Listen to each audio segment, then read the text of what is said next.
Boa noite, meus irmãos. Nosso Deus nos permitiu mais uma vez estarmos reunidos. Então nós vamos ao Senhor agradecendo e pedindo ao Senhor que nos abençoe neste estudo. Bondoso Deus e Pai, nós bendizemos o Teu nome, nós te agradecemos, nós reconhecemos a Tua grandeza, a Tua imensidade, Teu poder. E reconhecemos, ó Deus, também a Tua providência em nossa vida. Deus Santo, Deus zeloso, tem guardado os nossos queridos em tempos tão difíceis. Tem trazido resposta de oração a muitos, Senhor Deus, e tem nos livrado do mal também. Assim nós te somos gratos, nós nos quedamos aos teus pés, reconhecemos a tua grandeza. E agora, Senhor Deus, nós te pedimos que o Senhor fale conosco. Assim oramos a ti agradecidos, em nome de Jesus. Amém. Meus irmãos, o estudo de hoje, ele fecharia uma série de estudos que nós tivemos no livro do Apocalipse e abriria uma nova milênio, que é o texto de Apocalipse capítulo 20, versículos de 1 a 6, acerca do milênio. E eu quero retomar aquilo que nós falamos semana passada, mas agora eu vou de fato correr, porque nas condições que estávamos semana passada, eu creio que faltou explicar algumas coisas, e eu quero ter certeza que alguns pontos relevantes estão fixados na mente dos irmãos acerca desse assunto.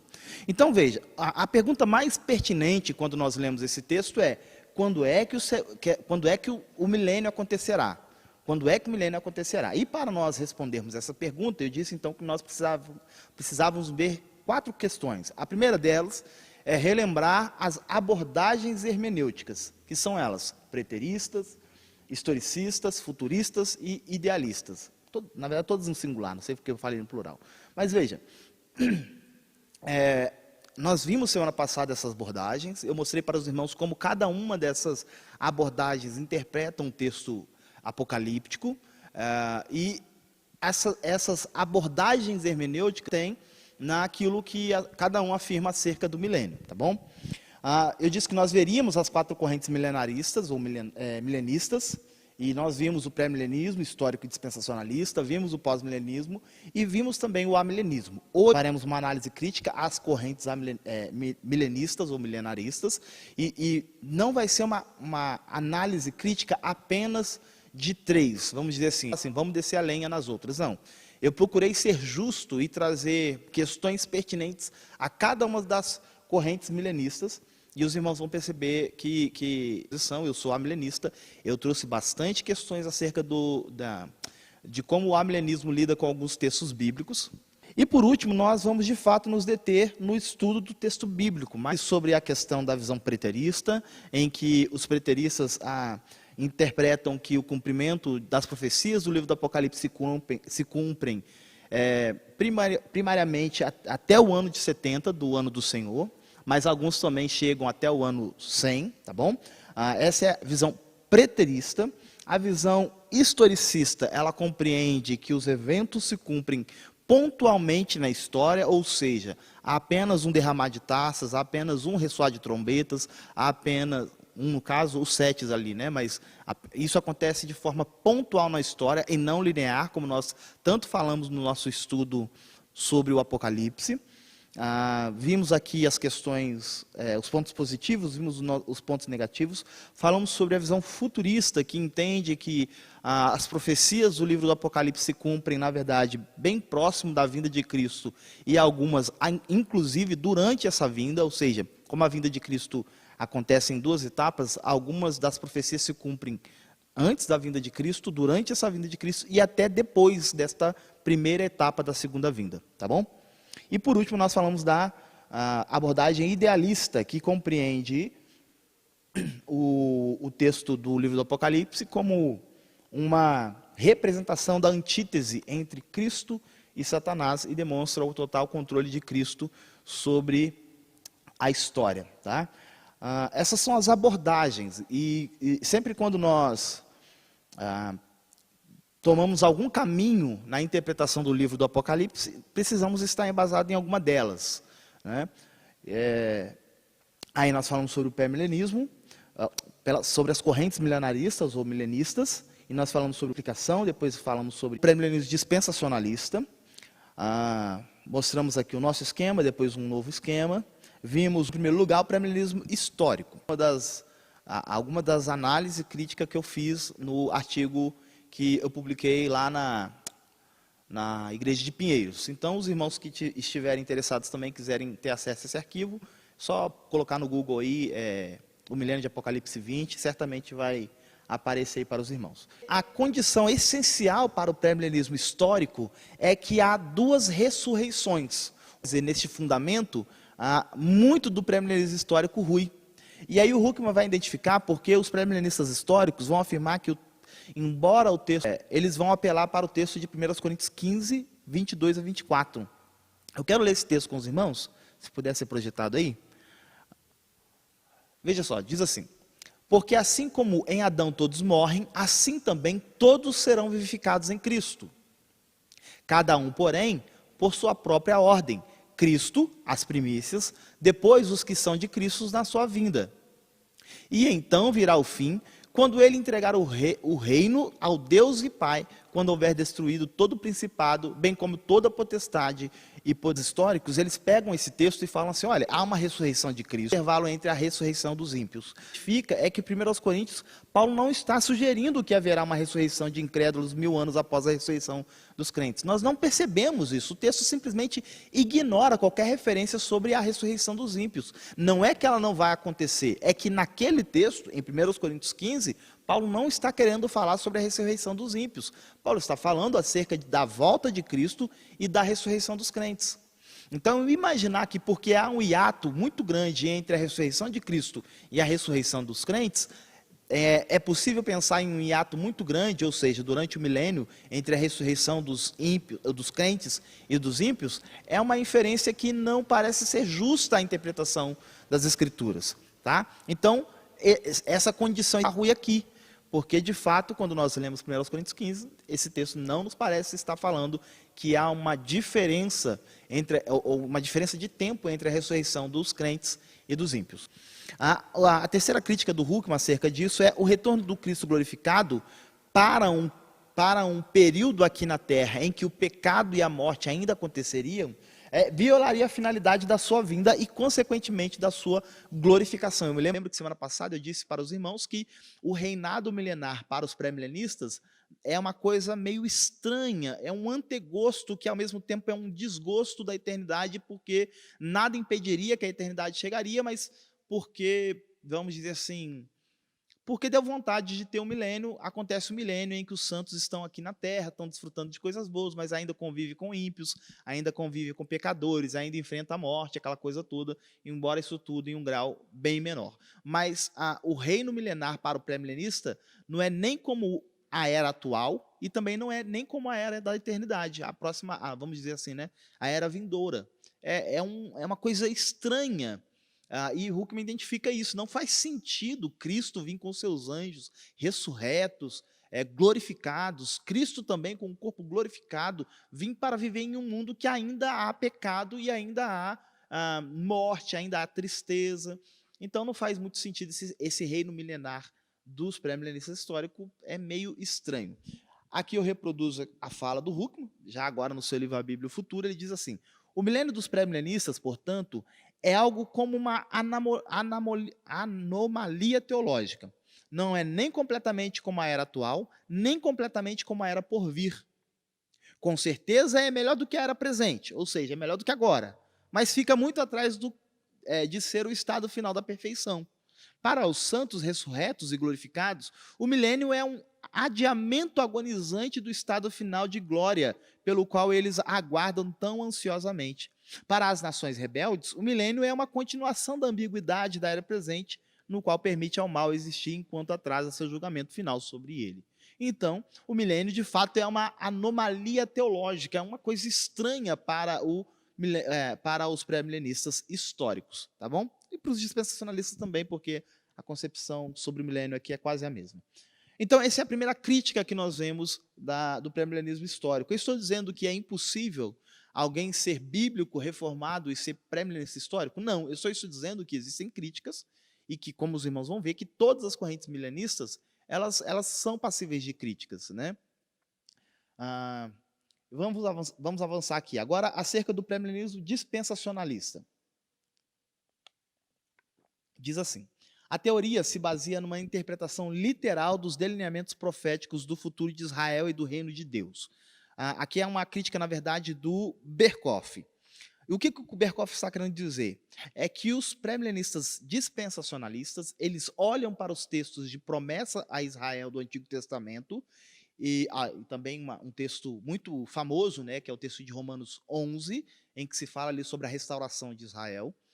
E eles, então, interpretam isso de forma muito literal. O que foi prometido a Israel deve ser cumprido em Israel, porque senão Deus não seria justo. Por quê, irmãos? E aí é uma coisa interessante para os irmãos entenderem. O dispensacionalismo, ele compreende que há uma distinção entre Israel e a igreja.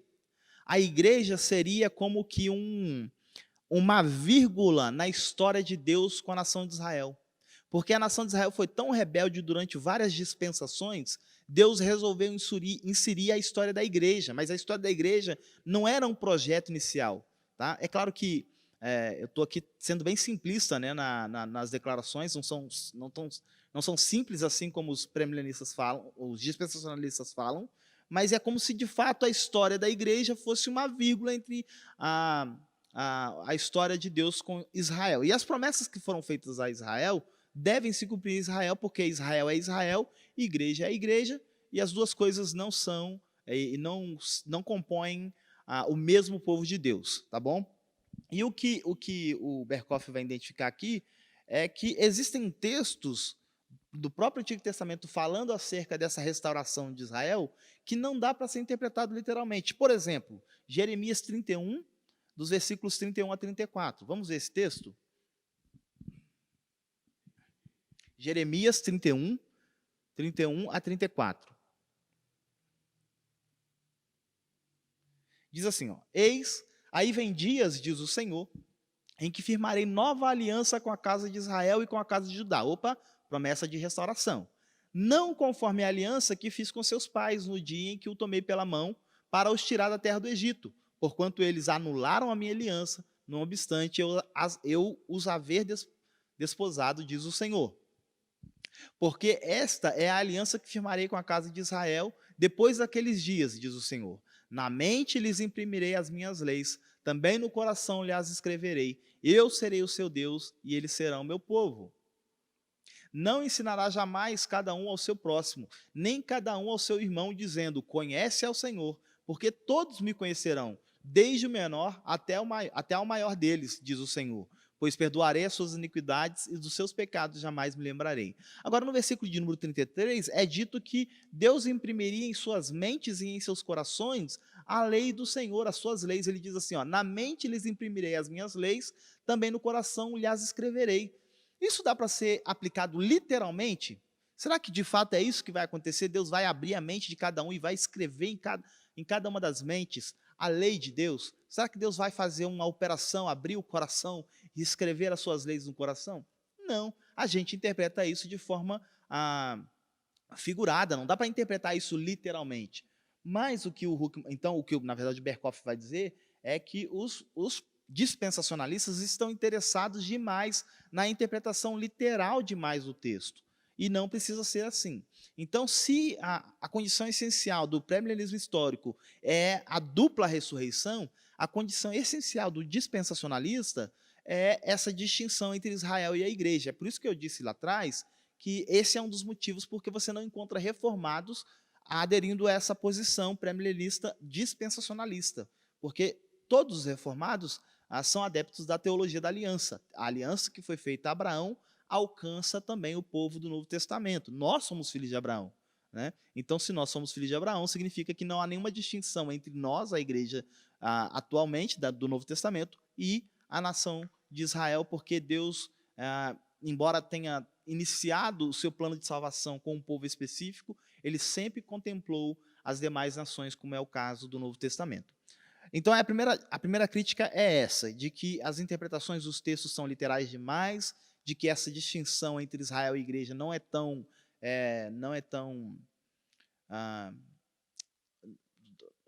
correta, vamos dizer assim. Tá?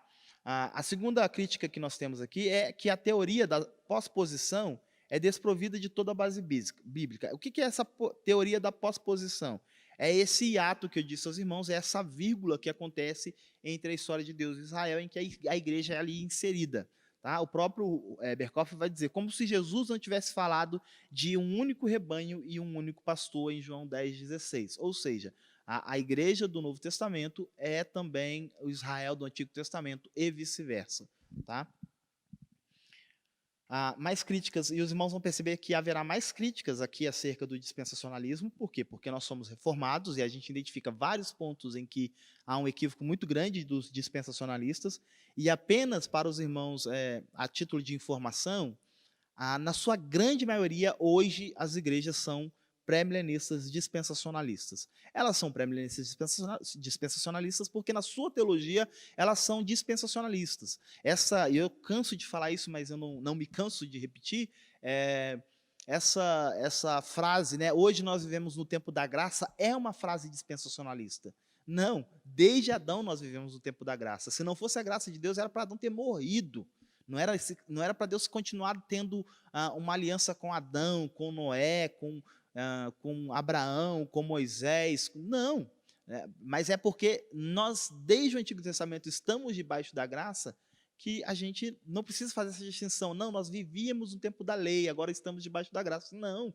Lei também é graça. Receber a lei é um ato de bondade divina. A gente já falou bastante sobre isso, então não precisa entrar aqui nos detalhes. Mas o dispensacionalismo faz essa distinção, é quase que dizer assim, olha, eu vi um comentário recentemente, achei interessante, alguém dizendo assim, falando acerca de uma igreja, essa igreja é maravilhosa e tal, o único problema é que precisa falar mais sobre Cristo. E eu achei interessante, falei, olha, legal, mas aí ela continuou dizendo assim, ou seja, precisa falar mais do Novo Testamento, aquela coisa toda, falar mais da graça. Ou seja, a pessoa tem um pensamento dispensacionalista. Às vezes ela às vezes ela nem sabe o que é dispensacionalismo, mas ela tem um entendimento dispensacionalista, de que no Antigo Testamento não há graça, não há Cristo lá. Então precisa falar mais do Novo Testamento. E não é assim, meus irmãos. A gente percebe que a graça, desde Gênesis a Apocalipse, a gente percebe que a lei é um ato de graça divino, a gente percebe que a lei é dada depois do pacto da aliança.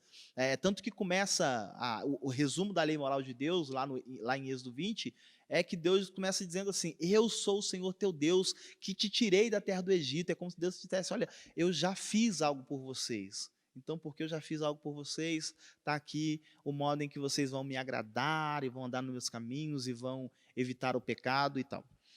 Então, essa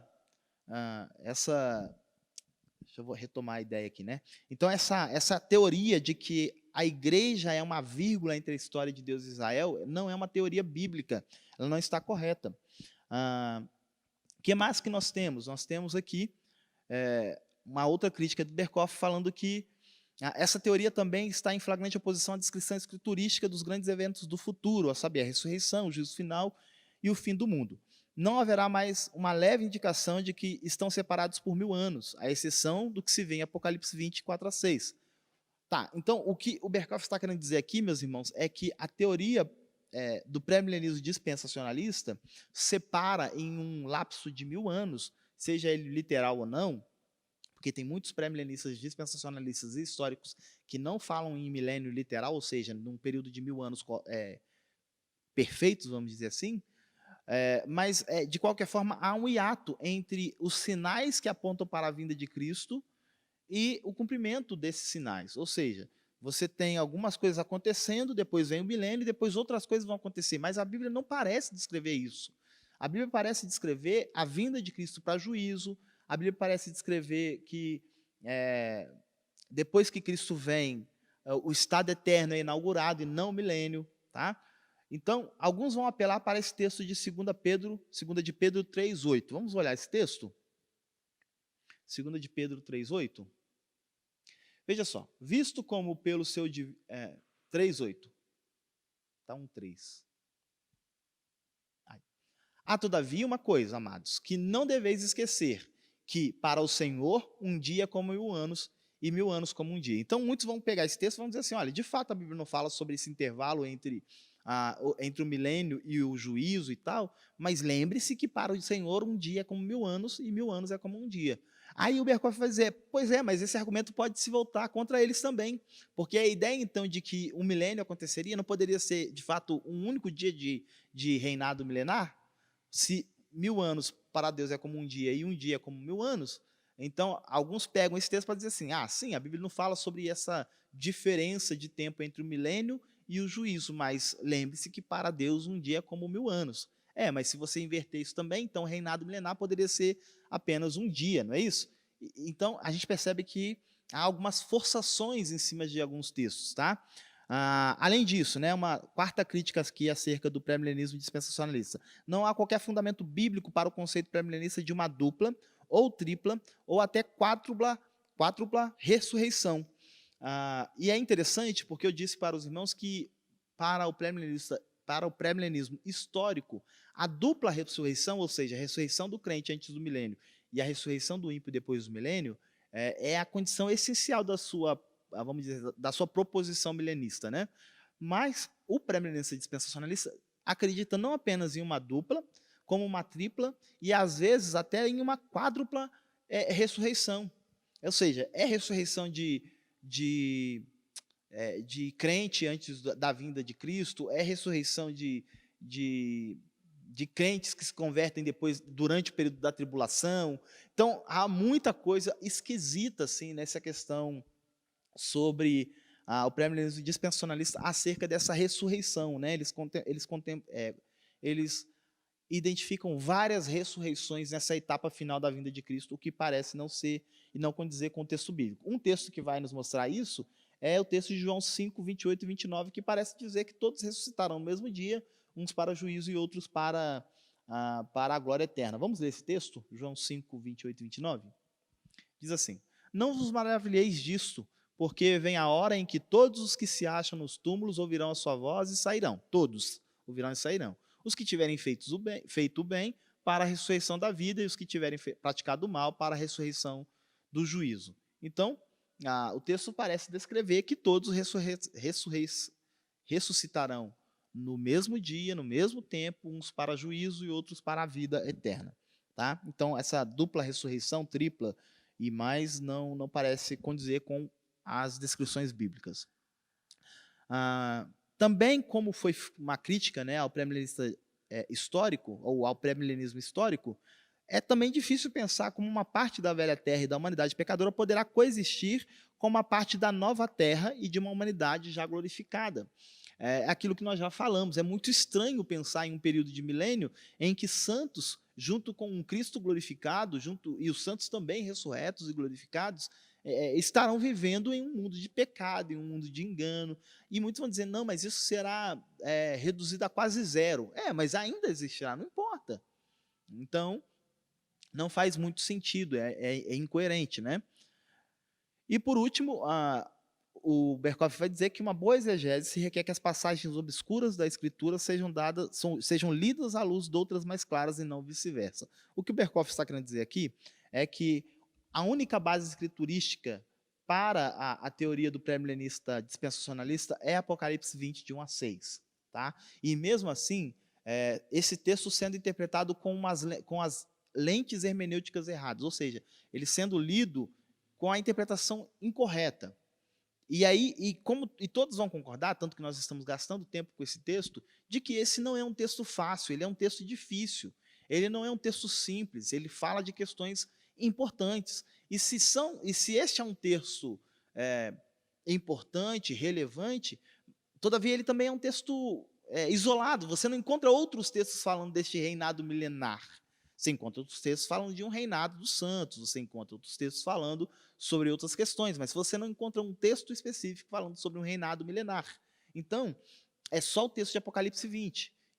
E o que o Berkoff está querendo dizer, será que é correto usar Apocalipse 20 para regular os demais textos das Escrituras, ou é melhor pegar os demais textos das Escrituras e usá-los para regular a interpretação de Apocalipse 20? Na opinião de Berkoff, na minha também, e de muitos outros, é que o ideal é que Apocalipse 20 seja lido com a lente de toda a Escritura, e não que toda a Escritura seja lida com a lente de Apocalipse 20, tá bom? Então, nós fizemos aqui várias observações críticas acerca da linha e da corrente milenista dispensacionalista, tá? Agora nós vamos ver alguma coisa sobre o pós-milenismo. E de antemão, irmãos, quero avisar e dizer aos irmãos que muitos dos teólogos reformados do século XX eram pós-milenistas.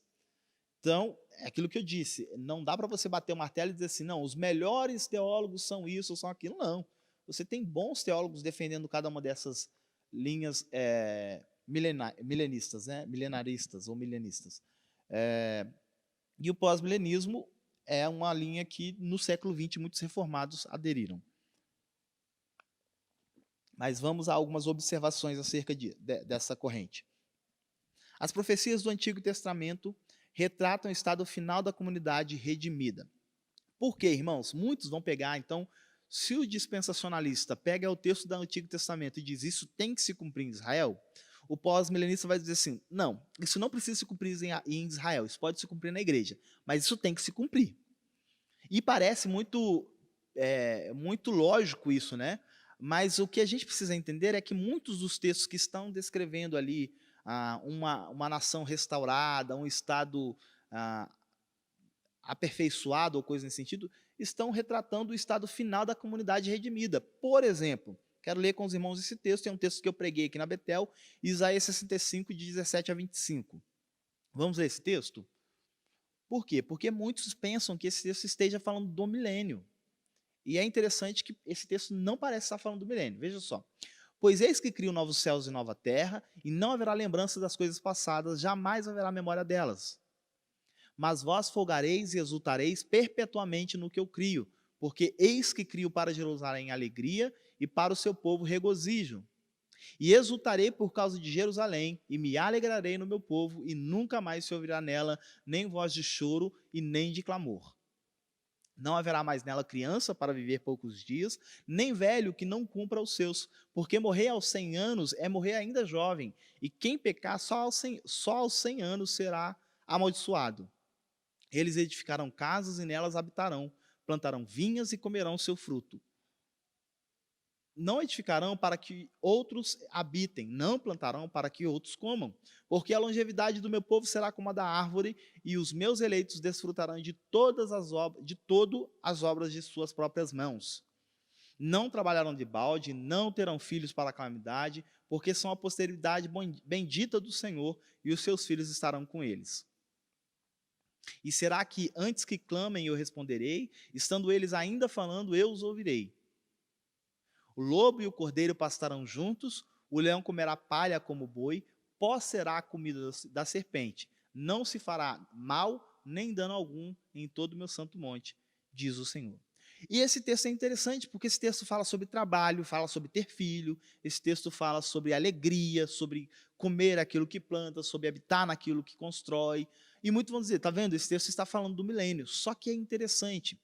Eu fiz questão de fazer uma exegese em cima desse texto, exatamente por conta do texto que eu vou fazer agora uma exegese para o seminário, que é o texto de Apocalipse 20. E é interessante você observar que muito do que é descrito em Isaías 65, muito do que é descrito aqui no texto que nós acabamos de ver, é dito em Apocalipse 22. É muito interessante fazer essa relação e perceber que muito do que está escrito lá está descrito em Apocalipse 22. E Apocalipse 22 é claramente um texto que fala dos novos céus e da nova terra. Então, veja, alguns pós-milenistas pegam textos que falam dos novos céus e da nova terra, no Antigo Testamento, e interpretam isso como se fosse um tempo, como se fosse uma referência ao milênio. E não nos parece ser assim. Tá? Eu peguei o exemplo de Isaías 65, mas muitos outros textos que falam sobre uma restauração de Israel podem, não estou dizendo que estão se referindo, tá? Mas podem estar se referindo à eternidade, aos novos céus e à nova terra, e também podem ser promessas que se cumpriram na igreja. Lembre-se, por exemplo, de Joel capítulo 2, versículo 28 a 33, se eu não me engano, ali é dito que nos últimos dias Yahvé está dizendo, né? Nos últimos dias derramarei o meu espírito sobre toda a carne, aquela coisa toda. Essa profecia foi feita a Israel. Agora ela se cumpre onde e em quem? Na igreja. É tanto que Pedro vai dizer, olha, lá no Pentecostes, Pedro vai dizer assim, o que está acontecendo aqui é o cumprimento daquilo que Joel disse, e aí ele repete essa citação e tal.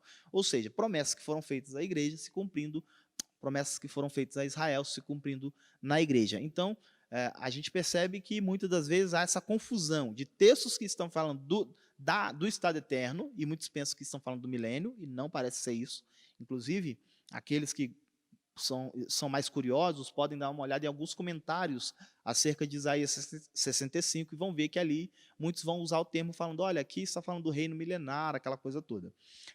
E outros textos que estão fazendo promessas que não se tratam dos novos céus e da nova terra, mas se cumprem na igreja, como é o texto de Joel 2, como eu mostrei para os irmãos.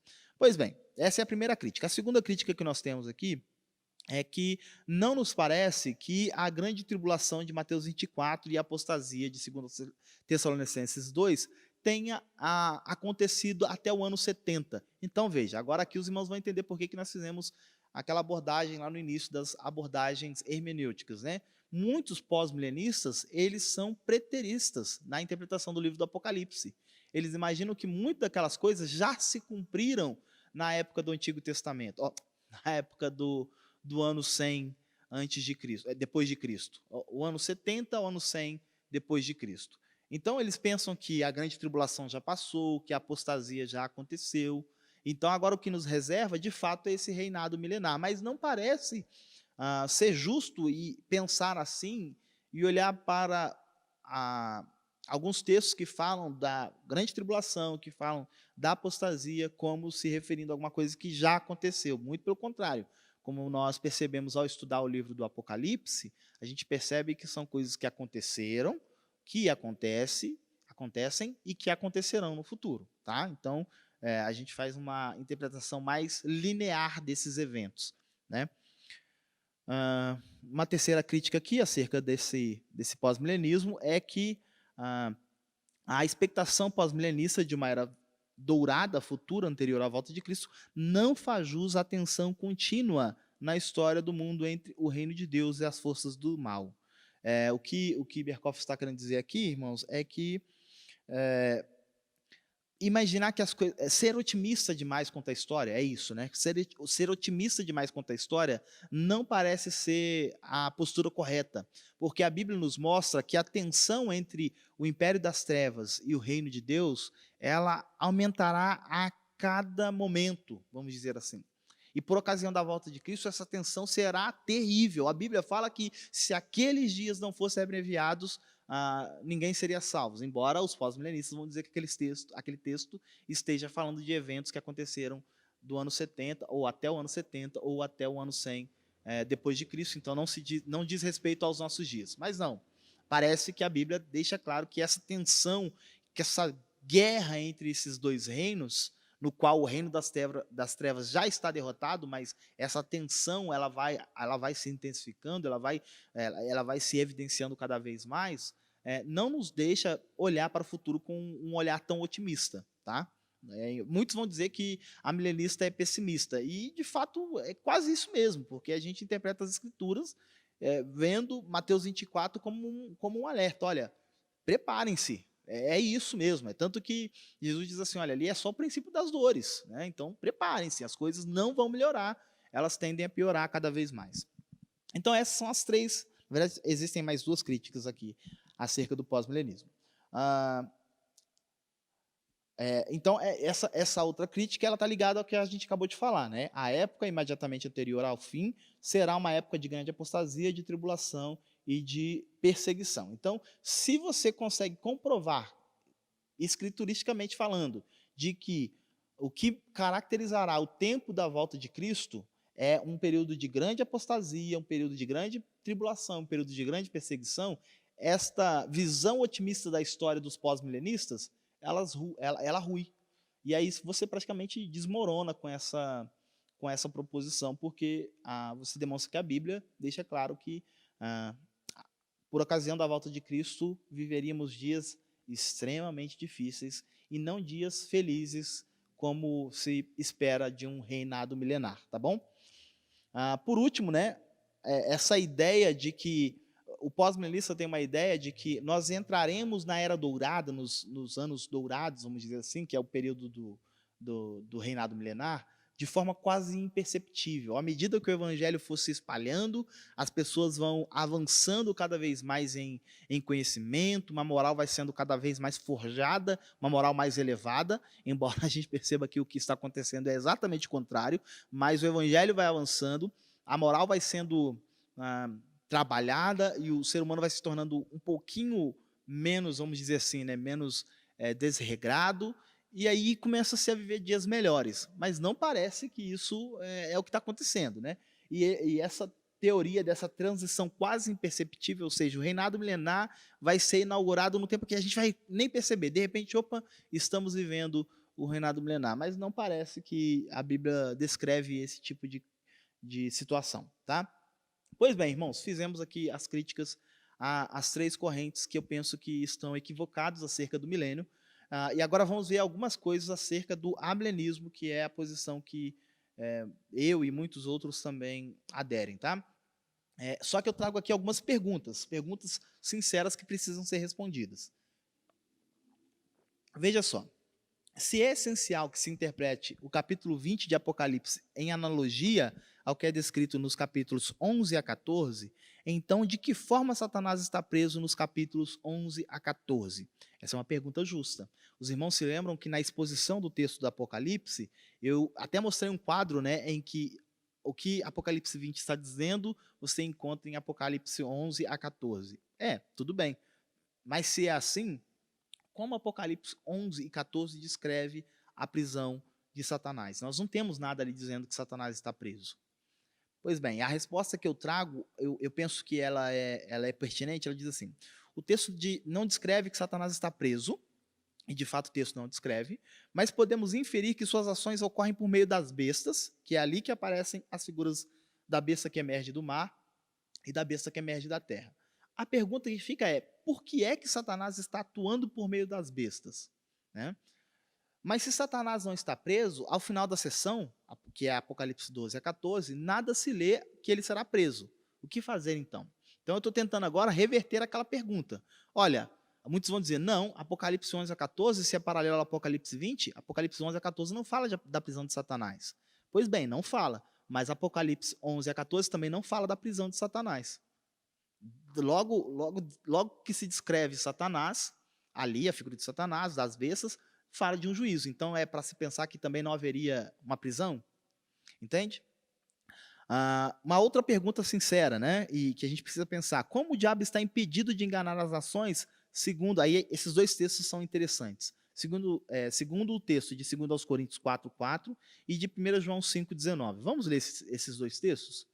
2 aos Coríntios 4:4, que diz assim: nos quais o Deus deste século cegou o entendimento dos incrédulos, para que lhes não resplandeça a luz do evangelho da glória de Cristo, o qual é a imagem de Deus. Olha só que interessante.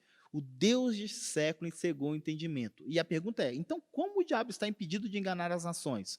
Porque o amilenista vai dizer que o diabo já está preso, e ele já está impedido de enganar as nações. Mas como é que ele está impedido, segundo esse texto, que diz que o Deus deste século enganou ou cegou o entendimento de muitos? Bem, a resposta é esta. O texto de 2 Coríntios 4:4 descreve que os ímpios são cegados por Satanás. Apenas isso. No texto de Apocalipse 20, é impedido de cegar as nações. Ou seja, lá em Apocalipse 20 se diz que Satanás é impedido de cegar as nações, mas não fala de impedido de cegar alguns individualmente. A tese que eu trago aqui, meus irmãos, é que Satanás continua impedindo e cegando o entendimento de muitos. Por quê? Porque eles não são eleitos. O que o texto de Apocalipse está dizendo é que Satanás já não é mais um instrumento de obstáculo para o evangelho. Tá? Os eleitos, porque chegou o tempo, vamos dizer, dos gentios, os gentios eleitos eles vão ser alcançados pelo evangelho. Agora, Satanás continua cegando, sim, o entendimento dos ímpios, dos réprobos, dos reprovados, tá?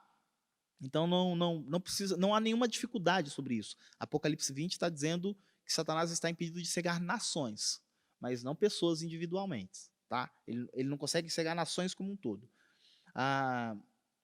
Agora vamos ver o texto de 1 João 5,19. Sabemos que somos de Deus e que o mundo inteiro jaz no maligno. Sabemos que somos de Deus e que o mundo inteiro jaz no maligno. E a pergunta é, se o diabo está impedido de enganar as nações, como o mundo inteiro jaz no maligno? A resposta é a seguinte, o texto de 1 João 5,19 diz apenas que as filosofias, as culturas naturais, todo o conhecimento e tudo mais está permeado de pecado. O mundo jaz no maligno não significa ali que o maligno seja o próprio Satanás, embora, de fato, no texto ali de João, a gente percebe que esse mesmo termo, hebraico, refere-se, de fato, a essa figura maligna. Mas veja só, o mesmo termo em João 17,15 não fala da figura maligna, mas do estado do mal. Veja só, João 17,15, vamos ver esse texto? Não peço que os tires do mundo, e sim que os guardes do maligno. Não, do mal, mas é o mesmo termo. Notaram? Então, o que eu estou querendo dizer é que o texto de 1 João está descrevendo que filosofias, culturas naturais, todo o conhecimento e tudo mais está permeado de pecado. É isso que 1 João está dizendo. O texto não está dizendo que Satanás está ainda cegando toda a nação, todo o mundo, nada disso, tá bom? Aí aqui nós temos uma pergunta interessante. Veja só. Quem controla o abismo em Apocalipse 9, 1 e 2? Vamos ver esse texto também? Veja, caminhando Jesus... Não, Apocalipse 9, 1 e 2. Aí. O quinto anjo tocou a trombeta e viu uma estrela caída do céu na terra, e foi-lhe dada a chave do poço do abismo. Agora, versículo 2. Ela abriu o poço do abismo e subiu fumaça do poço como fumaça de grande fornalha e como a fumaceira saída do poço, escureceu-se o sol e o ar. E aqui a pergunta é a seguinte, se Satanás está trancado no abismo, como é que ele pode estar controlando o abismo em Apocalipse 9, 1 e 2, se nós estamos dizendo que as sessões em Apocalipse são paralelas, que descrevem o mesmo período da história? E aqui é uma pergunta difícil, mas eu penso que a linguagem figurada nos ensina que, da mesma forma que Satanás está preso no abismo, ele se valerá do engano que do abismo procede para induzir os ímpios a guerrearem contra o povo de Deus, ao mesmo tempo em que a derrota desses é certa. É interessante porque Apocalipse 9, 1 e 2, na verdade Apocalipse 9, de 1 a 11, descreve, se eu não estou enganado, o ressoar da sexta trombeta, né? E é interessante porque o diabo, eu falei isso para os irmãos quando nós vimos aqui o texto de Apocalipse, o diabo é um instrumento de Deus para juízo, para estabelecer e para trazer juízo para os ímpios. Ou seja, o diabo é usado para cegar a mente dos homens, para fazê-los guerrear contra o povo de Deus, para que eles fossem derrotados e sofressem, sentindo dores como que picadas de escorpiões e tal. Então eu entendo que o texto fala que o diabo é preso no abismo, mas que desse abismo ele se valerá de todo o engano, de toda ilusão, de todas essas coisas, para que os homens continuem sendo opositores do evangelho do cristianismo. Tá? Ele não cega a mente dos eleitos. Esse é um ponto essencial. Agora, Apocalipse 11 é interessante, porque Apocalipse 9, 11, melhor dizendo, é interessante porque nos dá a entender que, de fato, quem controla o abismo é Satanás. Veja só, Apocalipse 9, 11. E tinham sobre eles, como seu rei, o anjo do abismo, cujo nome em hebraico é Abaddon e em grego Apolion. E aqui é um texto difícil para um amilenista. E o que eu quero dizer com isso, irmãos? É que todas as correntes vão ter dificuldades. Todas elas vão ter que lidar com alguma dificuldade. E essa para mim é uma grande dificuldade, porque se Satanás está preso no abismo, como ele pode ser o chefe do abismo, como ele pode ser o rei daqueles que estão sobre o abismo, como ele pode ser aquele que tem domínio sobre o abismo? Mas é uma questão que a gente precisa trabalhar melhor essa questão. Por isso que eu disse, eu vou trazer perguntas sinceras para um amilenista responder, tá? A quarta pergunta aqui. A primeira ressurreição diz respeito ao estado intermediário. Há alguma base bíblica para isso? Por quê? Porque os amilenistas vão dizer que a primeira ressurreição de Apocalipse 20, versículo 5, em que fala assim, esta é a primeira ressurreição, a gente diz que essa ressurreição, na verdade, é o estado intermediário. Não é uma ressurreição de fato, mas é aqueles que morreram e estão com Cristo na glória. É esses que estão reinando. Então, o reinado milenar, para um amilenista, vamos revisar aquilo que a gente já falamos, o reinado milenar para um amilenista é o reinado dos santos que já morreram com Cristo no céu, tá? E não um reinado aqui na terra. Mas alguns vão dizer, mas se essa primeira ressurreição é estado intermediário, há alguma base bíblica para isso? Existe algum outro lugar que a Bíblia descreve a primeira ressurreição como estado intermediário? E eu penso que sim. Os próprios versículos 4 a 6 de Apocalipse 20. Vamos olhar esse texto também? Vi também tronos, e nestes sentaram-se aqueles aos quais foi dada a autoridade de julgar. Vi ainda as almas dos decapitados por causa do testemunho de Jesus, bem como por causa da palavra de Deus, tantos quantos não adoraram a besta, nem tampouco a sua imagem, e não receberam a marca na fronte e na mão, e viveram e reinaram com Cristo durante 1000 anos. Espera só um pouquinho aqui, então volta só esse texto, pelo seguinte, veja que o texto está dizendo que João está vendo tronos. Esses tronos, nesses tronos estão assentados aqueles que vão reinar com Cristo, e a pergunta que fica é, onde é que está o trono de Cristo agora? Tá? Então, existe base para pensar que a primeira ressurreição descreve o estado intermediário? Sim, porque a gente está falando de pessoas que estão sentadas em tronos junto com o trono de Cristo agora. Onde está esse trono? Está no céu. Ele também vê almas. O texto vai dizer, vi ainda as almas dos decapitados. Notem que ele não vê pessoas, ele não vê corpos, ele vê almas. E a ideia é, onde é que estão as almas dos crentes mortos? Estão no céu. Tá? Então descreve o estado intermediário. E o texto vai descrever isso. Agora pode continuar, versículo 4, 5 e 6. 5 e 6. Os restantes dos mortos não reviveram até que se completassem os 1000 anos. Esta é a primeira ressurreição. Bem-aventurado e santo é aquele que tem parte na primeira ressurreição. Sobre esses, a segunda morte não tem autoridade, pelo contrário, serão sacerdotes de Deus e de Cristo e reinarão com ele os 1000 anos. Então, eu penso que sim, primeira ressurreição está dizendo, está se referindo ao estado intermediário e que a base bíblica é o próprio texto de Apocalipse 20, nos versículos 4 a 6. Outra pergunta, o milênio é descrito como o período da igreja militante, mas Apocalipse 20, de 1 a 6, não fala da igreja triunfante? Por que essa pergunta, meus irmãos? O amilenista vai dizer assim, olha, o milênio, ele ocorre desde a vitória de Cristo sobre Satanás no deserto até a sua segunda volta, ou seja, é o período da igreja militante, claro, né? É o período da igreja atualmente. Alguns vão dizer assim, mas o texto não está falando da igreja triunfante? Sim, o texto está falando da igreja triunfante. É por isso mesmo que para o amilenista o reinado milenar ocorre no céu, com os santos e Cristo, e não aqui na terra. Embora esse reinado milenar é descrito como o período da igreja aqui na terra, mas esse reinado milenar está acontecendo no céu, não aqui na terra. Tá? E por último, a última pergunta que eu trago aqui é Apocalipse 20, 15. Onde Satanás será lançado, já não estão a besta e o falso profeta? Apocalipse 20, 15 diz isto, que Satanás é lançado no lago de fogo e enxofre, olha só. E se alguém não foi achado escrito no lago, eu acho que é 20, 10, viu? Eu coloquei o texto errado. 20, 10, por favor. O diabo, o sedutor deles, foi lançado para dentro do lago de fogo e enxofre, onde já se encontram não só a besta, olha só, como também o falso profeta, e serão atormentados de dia e de noite pelos séculos dos séculos. E a pergunta é, Satanás não vai ser lançado no lugar onde as bestas já estão? Então, Apocalipse 19, 20 não descreve uma ideia processual ali, primeiro as bestas, depois Satanás? E aí a resposta é a seguinte, certamente é um dos maiores problemas também da corrente amilenista. Todavia, a dificuldade é também com a tradução, visto que o texto diz literalmente o seguinte, o diabo, o enganador deles, foi lançado no lago de fogo e enxofre, onde semelhantemente, ou também, você não tem o verbo, a besta e o falso profeta. Por quê? Porque muitas das construções, tanto do hebraico quanto do grego, os verbos que trazem a ideia de estado, ser e estar, vamos dizer assim, eles foram omitidos. E aqui, basicamente, você precisa deduzir o que está sendo dito.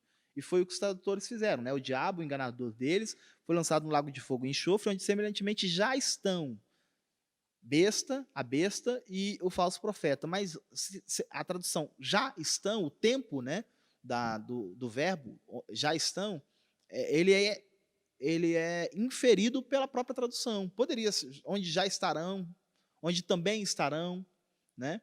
Então, ou outra tradução em que você não precisa pensar que eles estão lá antes, mas eles estão juntos também. onde também serão lançados, né? E aí a besta falso profeta vem depois, então, de Satanás. Então o problema aqui não é nem com apenas o texto, mas é a tradução, a ausência do verbo mesmo que traz essa dificuldade. Bem, meus irmãos, nós vimos bastante coisa sobre essa análise crítica, e eu me estendi bastante. Infelizmente, ou felizmente, é um assunto que eu gosto. E às vezes, quando o assunto é aquilo que a gente gosta, a gente gasta tempo, a gente quer delongar nisso aqui. Mas eu não quero, meus irmãos, saturá-los com esse assunto, porque eu sei que é um assunto que nem todos estão interessados. Afinal de contas, por que eu tenho que ficar aprendendo sobre o milênio? Você não precisa aprender sobre o milênio. É interessante você ter uma visão sobre isto, você ser capaz de dialogar sobre isso, porque o cristão tem que ser esclarecido nas Escrituras. Segunda de Pedro 3,16, se não estou enganado, Pedro diz que nós devemos estar preparados para dar respostas àqueles que exigirem. Se não é segunda de Pedro, então deve ser primeira. 2,15. Vê para mim, por favor, o texto de 1 de Pedro 2,15. 3,16 é outro. Então, é 2 de Pedro 2,15. Vamos lá. Bem, é algum texto de Pedro, agora não vou lembrar de cabeça, mas Pedro diz que nós devemos estar preparados para dar a razão da esperança que há em nós, e eu penso que um cristão esclarecido, ele consegue dialogar esses assuntos que muitas das vezes são difíceis. Mas eu também não quero saturá-los com isso, então eu quero terminar dizendo algumas coisas acerca do texto, tá? Do texto de Apocalipse 20, e encerro falando a relevância de se conhecer esse assunto para a escatologia. Então agora nós vamos falar sobre o estudo do texto propriamente dito, tá? E o que é importante? O texto em si, ele é o texto, é você abrir o texto na sua casa e lê-lo. Mas o importante é você ter as lentes corretas para a interpretação desse texto. E eu penso que há 3 pontos essenciais para interpretarmos corretamente Apocalipse 20. Primeira coisa é o contexto canônico. O que é isso? O que a Escritura fala sobre os assuntos que estão descritos lá em Apocalipse 20, de 1 a 6? Ou melhor, de 1 a 9, de 1 a 7, talvez, que fala do reinado milenar. O que a Escritura fala sobre, por exemplo, a questão da concepção do reino, já que é o reinado milenar? O que a Bíblia fala sobre o reino? A gente pode pensar sobre isso. O que a Bíblia fala sobre a prisão do valente? Se a gente está dizendo que, se o amilenista diz que Satanás já está amarrado, onde é que a Bíblia fala isso? O que a Bíblia está ensinando sobre isso? Então é o contexto canônico. Depois a gente veria o contexto remoto, mas eu nem trago nada, porque a gente falou bastante sobre isso, as sete sessões paralelas, e depois falaríamos também sobre o contexto próximo, onde eu também não trago nada, porque falamos também sobre os candeeiros com Cristo, que seria a última sessão de Apocalipse. E depois iríamos para o texto propriamente dito. Agora veja que sobre a concepção de reino, algumas coisas importantes.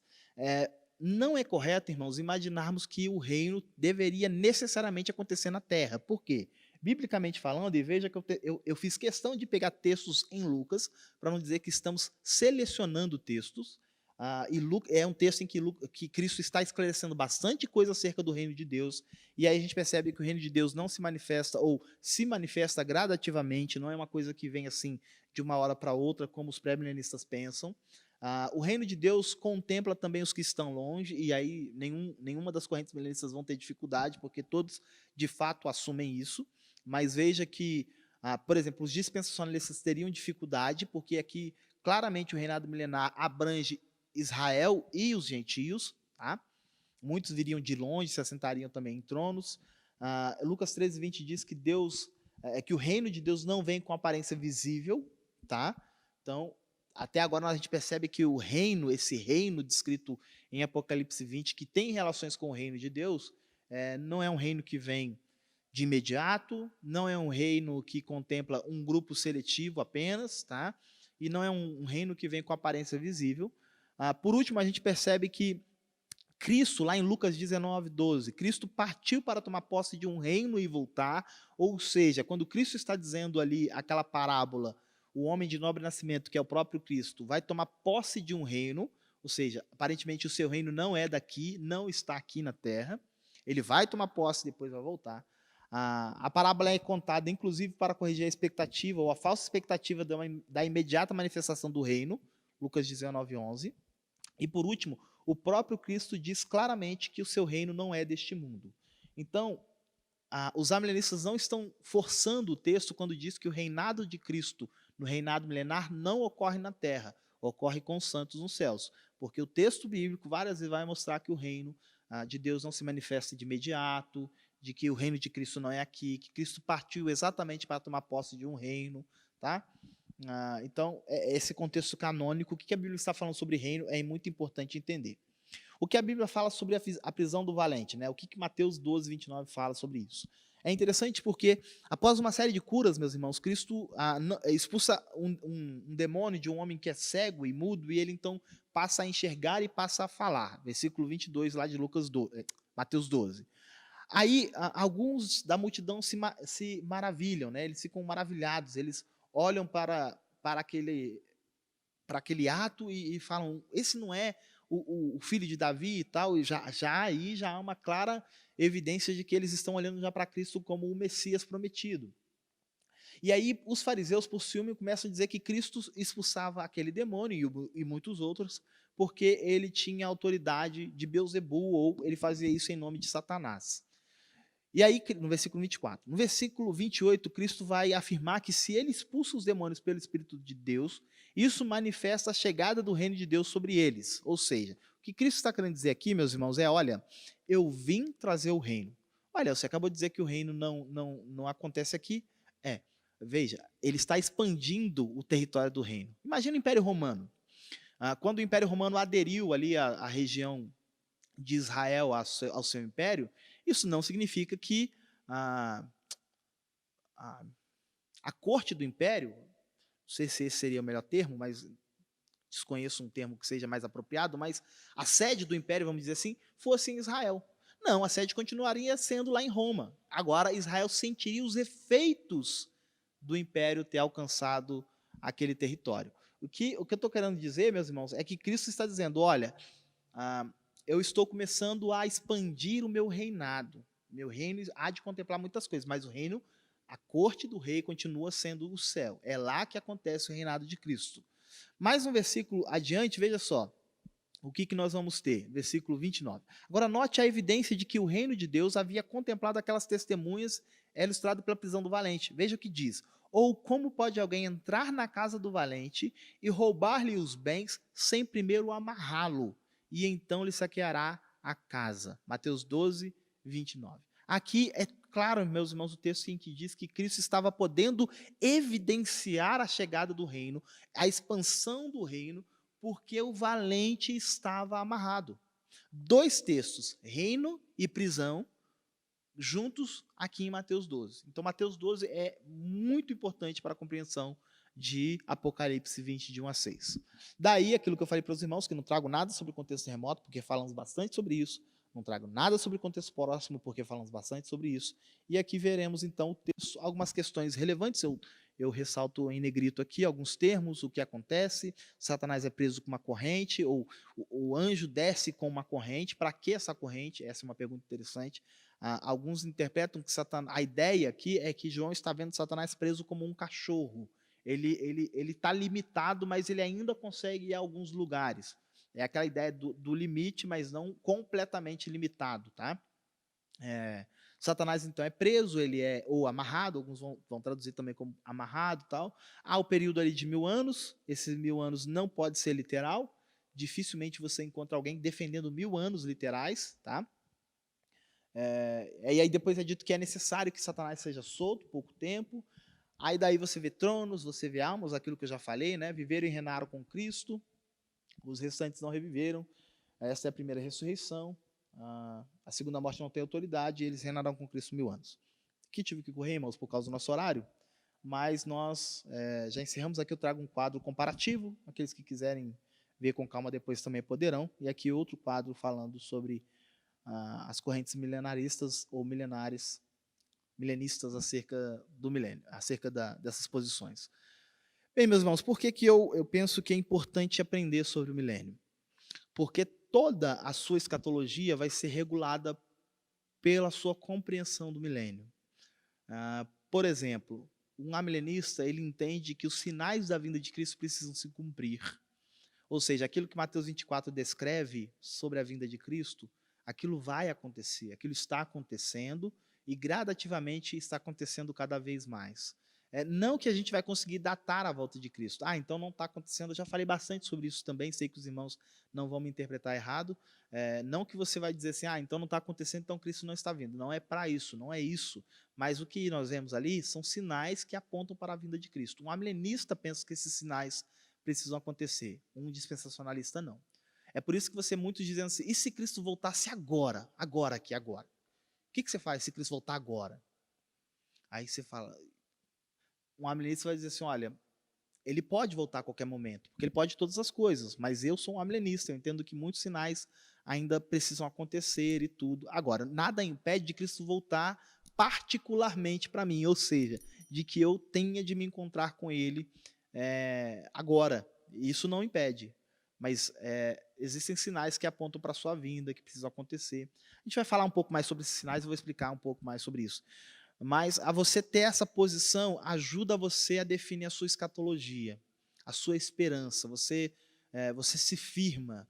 E nós, principalmente nós presbiterianos, somos bons demais em atributos de Deus, nós somos bons demais sobre o conhecimento ou a visão antropológica e bíblica do homem, nós somos bons demais sobre as doutrinas da igreja, mas às vezes nós falhamos em entender o futuro, o que a Bíblia fala. E se a Bíblia fala sobre o futuro, meus irmãos, nós precisamos entender.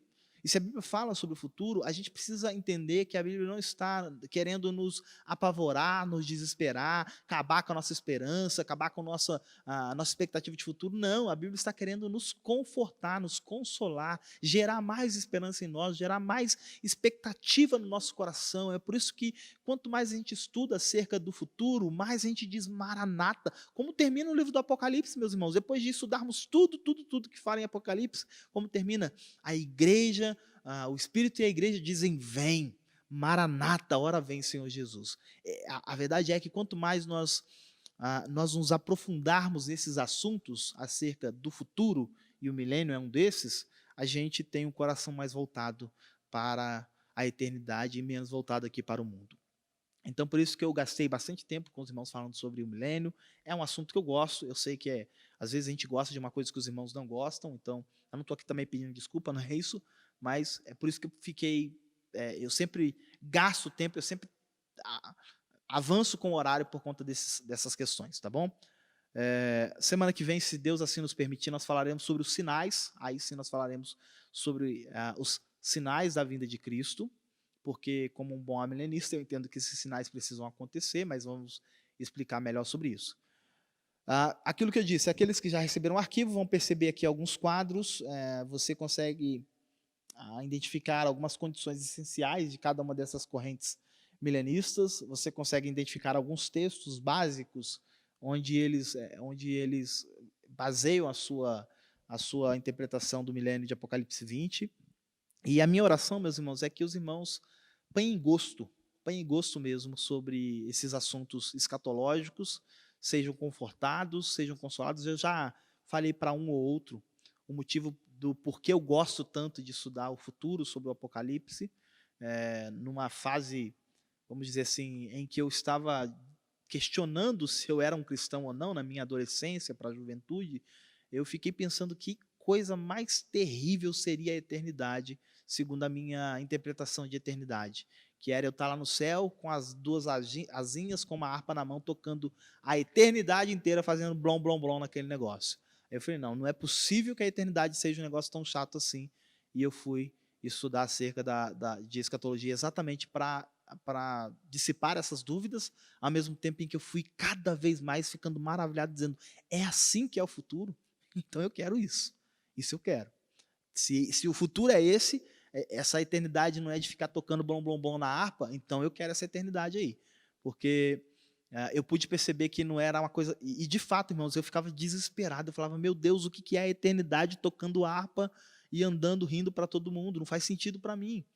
Então, irmãos, quanto mais a gente enche o nosso coração, nossa mente de informações acerca do futuro, mais o nosso coração é colocado na eternidade, tá bom?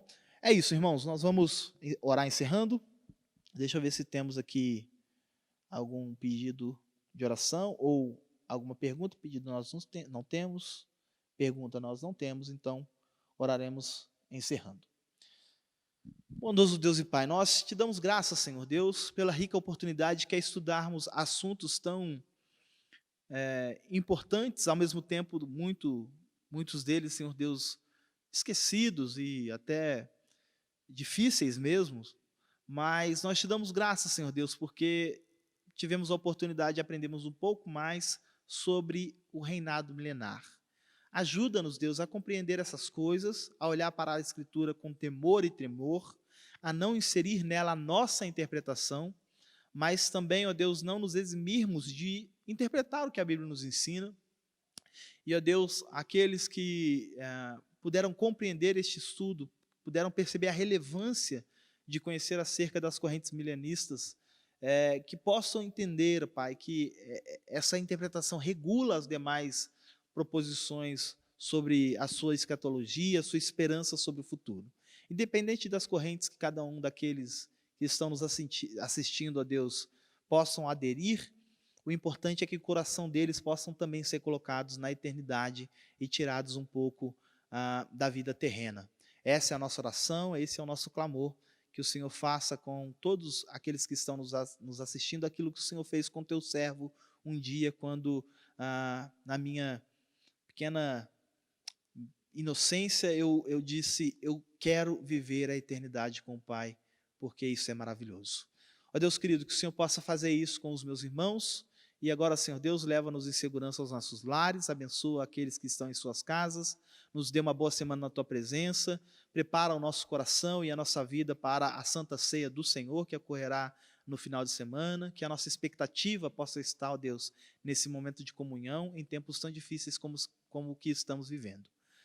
Para a honra e glória do Teu santo nome, que nós oramos, em nome de Cristo Jesus. Amém. Amém, meus irmãos, Deus nos abençoe, até semana que vem, se Deus assim nos permitir.